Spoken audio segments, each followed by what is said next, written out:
Jetez un œil autour de vous. Une tondeuse, une paire de lunettes, ce sont des objets tellement familiers, n'est-ce pas? On ne les remarque même plus. Et pourtant, si on gratte un peu la surface, eh bien chacun d'eux raconte une histoire assez folle, une histoire d'ingéniosité, de compétition et surtout de progrès constant. Aujourd'hui, c'est exactement ce qu'on va faire. On va décoder ensemble le langage caché de ces objets du quotidien. Alors, la question qui se pose, c'est qu'est-ce qu'une tondeuse à gazon, une paire de lunettes et un CD peuvent bien avoir en commun? À première vue, on se dit rien du tout. Et pourtant, ils partagent un secret, une sorte de logique interne d'évolution qui les a complètement métamorphosés au fil du temps. C'est ce fil rouge qu'on va dérouler ensemble. En fait, à la base de tout changement, de toute évolution, il y a souvent une petite frustration. On se dit tous à un moment, ça pourrait être plus simple, non? Ou plus rapide, ou beaucoup moins fatigant. C'est cette idée toute simple, cette quête permanente de faire mieux, qui est en fait le moteur de la grande machine de l'évolution technologique. Mais alors, concrètement, pourquoi est-ce qu'ils évoluent? Eh bien, il y a plusieurs raisons.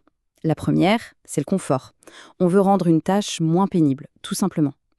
La deuxième, c'est la performance. On veut que ça aille plus vite, que ce soit plus efficace. Et puis, il y a une troisième raison, qui est de plus en plus importante aujourd'hui, l'impact environnemental.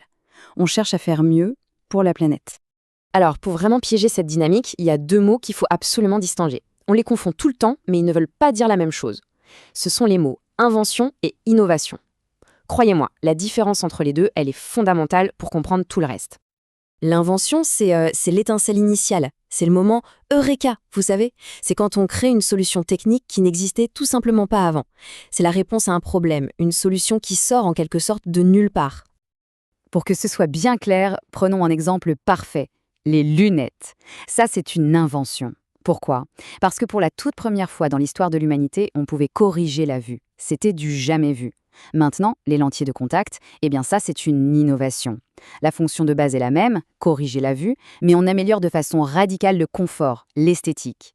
On a donc d'un côté l'invention, l'étincelle, et de l'autre l'innovation, l'amélioration. Mais parfois, l'évolution est tellement brutale, tellement radicale, qu'elle ne se contente pas d'améliorer. Non, elle remplace purement et simplement ce qui existait avant.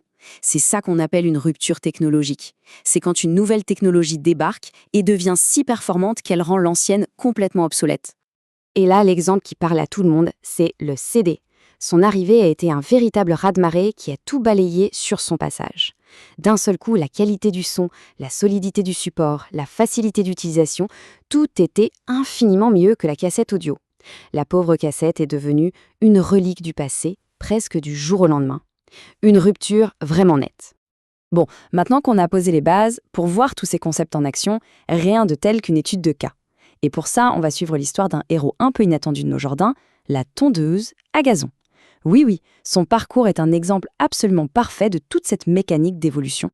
Alors tout commence au 19e siècle avec l'invention de la tondeuse manuelle. C'est le point de départ. Ensuite, au 20e siècle, arrive une innovation majeure, le moteur thermique à essence. Là, ça change tout. L'effort est considérablement réduit.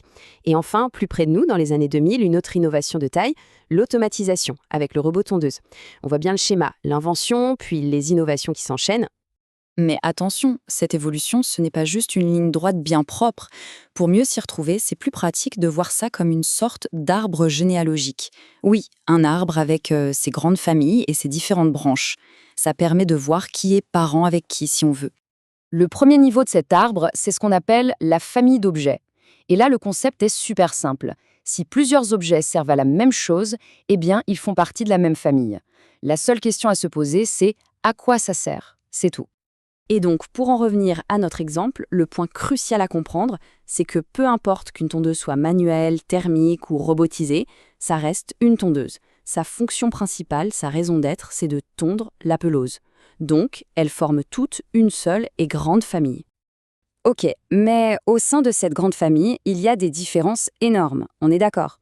Et c'est là qu'intervient le deuxième niveau, la lignée. Une lignée, ça regroupe les objets qui partagent le même principe technique. En gros, ceux qui fonctionnent de la même manière. La question n'est plus à quoi ça sert, mais comment ça marche. Si on regarde ce tableau, c'est limpide.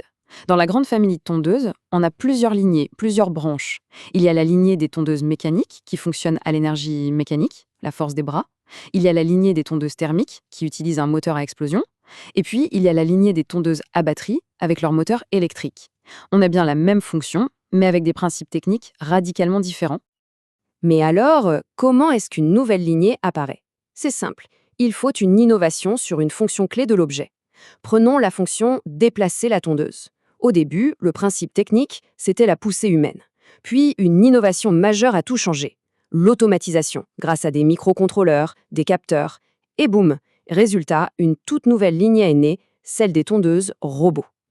Évidemment, l'histoire ne s'arrête jamais là. La machine de l'évolution continue de tourner.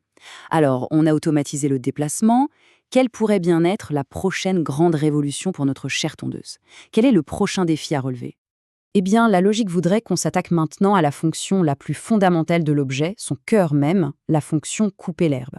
Ça fait plus d'un siècle que le principe de base n'a pas vraiment changé. C'est une lame qui tourne. Alors, et si on imaginait une toute nouvelle façon de faire? On pourrait imaginer des trucs de science-fiction, des lasers, des mini-drones, mais la réalité, parfois, dépasse la fiction. Et ce que la source nous apprend ici est assez incroyable. Des systèmes qui utilisent l'intelligence artificielle pour reconnaître et ne couper que les mauvaises herbes. Ça existe déjà. C'est déjà une réalité. C'est bien la preuve que non, l'innovation ne s'arrête vraiment jamais. Alors voilà, maintenant, la question se pose à nous tous. Avec cette grille de lecture en tête, invention, innovation, rupture, famille, lignée, quel objet de notre quotidien sera le prochain à être complètement réinventé? Il faut garder l'œil ouvert parce que la prochaine révolution est peut-être déjà en marche, juste là, sous notre nez. Merci d'avoir suivi cette analyse.